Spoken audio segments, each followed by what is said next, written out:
यहाँ पर चार भिन्न या फ्रैक्शन लिखे हुए हैं।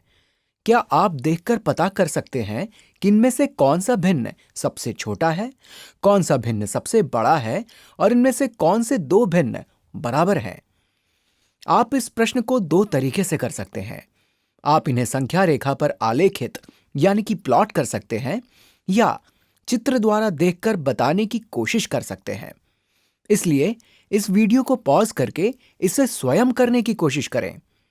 तो चलिए इन्हें संख्या रेखा यानी कि नंबर लाइन पर आलेखित यानी कि प्लॉट कर लेते हैं।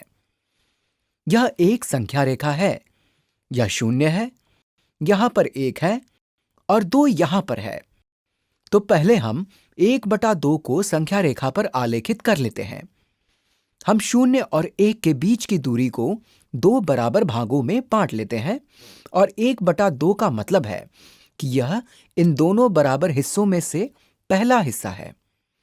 तो ये 1/2 है और अब हम 2/4 को आलेखित कर लेते हैं और ऐसा करने के लिए हमें 0 से लेकर 1 तक की दूरी को 4 बराबर भागों में बांटना होगा। ये पहला हिस्सा है, ये दूसरा हिस्सा है, ये तीसरा है और ये चौथा हिस्सा है। तो 2/4 को किस प्रकार प्रदर्शित करेंगे?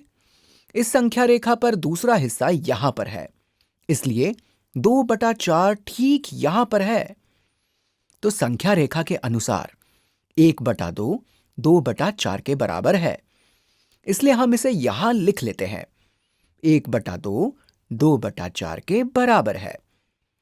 और 4/8 को किस प्रकार प्रदर्शित करेंगे? इसके लिए हम 0 से 1 के बीच की दूरी को 8 बराबर हिस्सों में बांट लेते हैं। इसके लिए हम इन 4 हिस्सों को 2 भागों में बांट लेते हैं। तो अब यहां पर 1 2 3 4 5 6 7 8 हिस्से हैं। ये आठों हिस्से बराबर हैं और अब हमें चौथे हिस्से पर पहुंचना है। तो ये हो जाएगा 1 2 3 4 4/8 यहां पर है और हम फिर से उसी जगह पर पहुंच गए जहां 1/2 और 2/4 था। यानी कि 1/2 2/4 और 4/8 बराबर हैं। और 3/8 कहां पर है?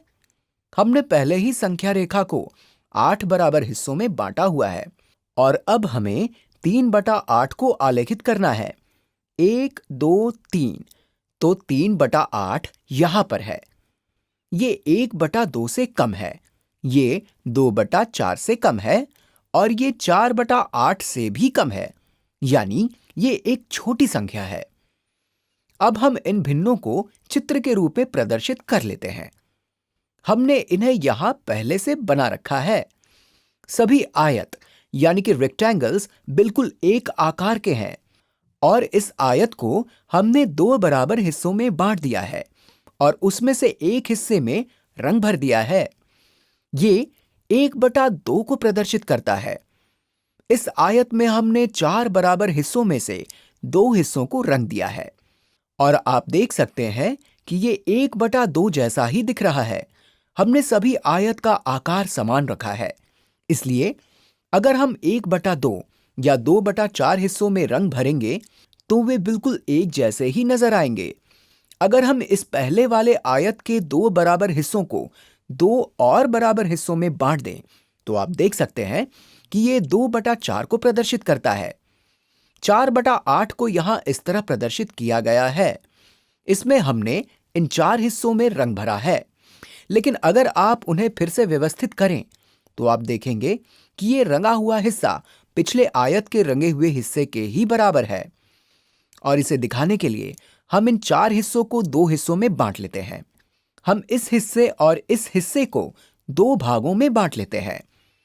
ध्यान दें कि अब मेरे पास 8 बराबर रंगे हुए वर्ग यानी कि स्क्वायर हैं। तो इस तरह ये दोनों बराबर हैं।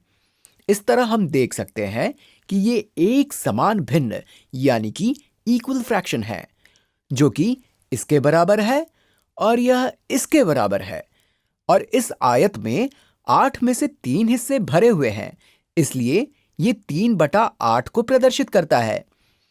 अगर हम इस चौथे हिस्से में भी रंग भर दें तो ये 4/8 हो जाएगा।